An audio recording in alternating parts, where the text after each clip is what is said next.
Fala pessoal, sou Luiz Felipe Carneiro, canal Alta Fidelidade. Hoje é dia de falar sobre mais um disco. E eu escolhi um disco que eu gosto muito, de uma banda com nome comprido e que marcou muita história em pouquíssimo tempo. Mas grandes discos. Esse é o segundo disco deles que eu gosto muito. Estou falando de Bale Country, do Creedence Clearwater Revival, essa capa que eu gosto muito. É engraçado que de perto parece uma pintura do Monet, assim, impressionista. De perto você não vê muita coisa, mas você põe de longe e você vê a banda toda numa coisa assim meio esquisita. Como eu estava falando, esse é o segundo disco dessa grande banda. A música, a primeira faixa, Born on the Bayou, já diz de cara, nascida em uma baía, né, a tradução. E nesse caso é a baía de El Cerrito, na costa da Califórnia, mas depois que a gente ouve o som da banda, sei lá, pode ser qualquer coisa do Mississippi ou da Louisiana, porque se tem uma coisa que, apesar de ser uma banda da Califórnia, o Creedence eles fugiam um pouco daquele som que era feito na época, lá no Haight-Ashbury, né, que tinha aquela coisa mais psicodélica do Jefferson Airplane, Grateful Dead, a própria Janis Joplin. Eles, no primeiro disco, que eu vou falar um pouquinho do primeiro disco, eles usam um pouquinho, tem uma psicodelia quase invisível lá, mas a partir do segundo eles colocaram lá a pegada deles, é uma banda de, apesar de não ser assim da região, é uma banda de Southern Rock, com todos os ingredientes desse estilo, né?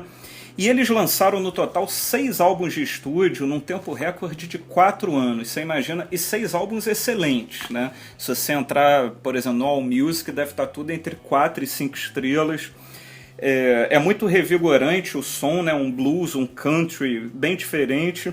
E olha, em 18 meses, só para você ver os números estratosféricos dessa banda, em 18 meses eles emplacaram 5 singles na segunda posição da parada da Billboard, de Proud Mary, de 1969, até Looking Out My Back Door, de 70, e uma primeira colocação na Grã-Bretanha, né, que é muita coisa, o Bad Moon Rising, de 1969. E a história da banda começou 10 anos antes, em 1959, o John Fogerty, né, ele se juntou ao irmão, o Tom, ao Stu Cook e ao Doug Clifford, e o nome da banda era Blue Velvet, era o nome inicial do grupo, e eles fecharam com um selo chamado Fantasy. Só que o selo não gostava desse nome, porque Blue Velvet, se você pensar, é muito parecido com as bandas da invasão britânica, né? Daquela época que tava tipo Beatles, The Who, Rolling Stones. Blue Velvet é uma coisa mais britânica e o selo falou, olha, a gente tem que ter um nome mais americanizado para pegar nos Estados Unidos, vocês são uma banda típica, né, do som dos Estados Unidos. E aí nasceu esse nome bem esquisito, bem longo, Creedence Clearwater Revival. Em 1967 surgiu a chance deles gravarem o primeiro álbum, que leva o mesmo nome da banda e que saiu em 1968, são no ano seguinte.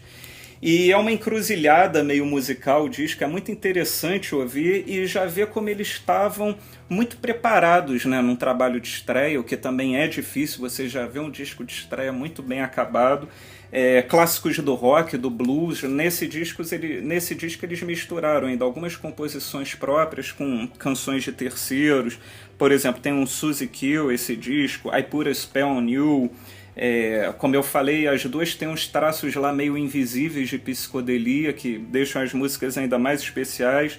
E juntos dessas músicas, as primeiras composições do John Fogerty. E nesse segundo disco, que é o que eu estou mostrando aqui, parece que eles encontraram o estilo deles, né? É um disco autoral, basicamente autoral. Eles pareciam, como eu falei, que já tinham encontrado o seu estilo, Bale Country, e esse disco saiu 7 meses após o trabalho de estreia, né? Você vê como as bandas produziam na época. E no mesmo ano de 69, a banda ainda lançaria mais 2 discos. Você vê, imagina, né? Como eu falei, a partir desse segundo disco, o direcionamento musical deles ficou muito fixo, muito fechado no Southern Rock, o que é bom, ou seja, a banda da Califórnia meio que só no papel mesmo, né? O John Fogerty já se mostrava um compositor de mão cheia, que você vê, das 7 faixas, 6 são dele. Por exemplo, tem o Proud Mary aqui, que eu acho que é a música que resume toda a pegada do som do Creedence. Se você que nunca ouviu o Creedence fala, pô, o que essa banda é, você tem que ouvir Proud Mary. que é a penúltima música do lado 2. O disco tem 7 faixas, mistura todas as influências que a banda pegou, que a banda soube colocar lá no liquidificador para fazer o som único deles. E o curioso é que essa letra foi escrita pelo John Fogerty logo depois que ele soube que tinha sido liberado da Guarda Nacional lá dos Estados Unidos para prestar lá o serviço, tudo. E ele fala que a letra foi assim, já a música ele pegou diversas ideias esparsas que ele tinha para várias músicas diferentes e fechou essa música, ou seja, fechou muito bem, né? É aquela prova que às vezes a gente tem tantas ideias, você fala, não, essa ideia não dá em nada, essa não dá em nada, não dá em nada, mas é sempre bom anotar no caderninho que às vezes você junta tudo isso e se transforma em algo genial, como aconteceu com essa música. Também tem uma versão muito legal aqui da Good Golly Miss Molly, do Little Richards, a versão curtinha, 2 minutos e 39, é a primeira música do lado 2.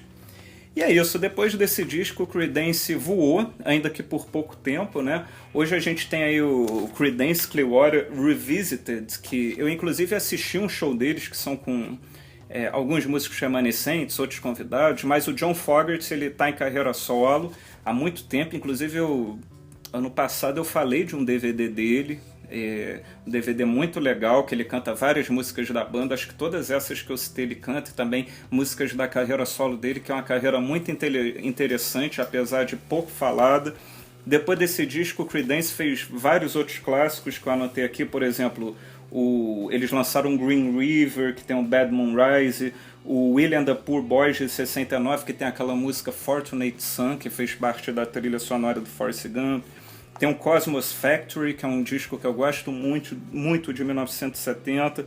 Enfim, uma obra monumental de uma banda com um nome monumental, mas num curto espaço de tempo.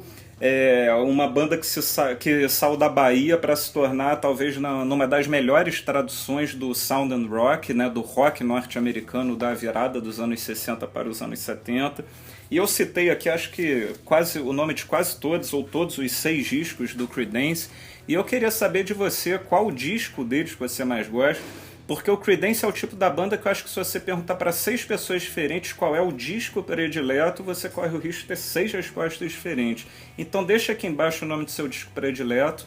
Vou mostrar aqui de novo o disco que eu estou falando.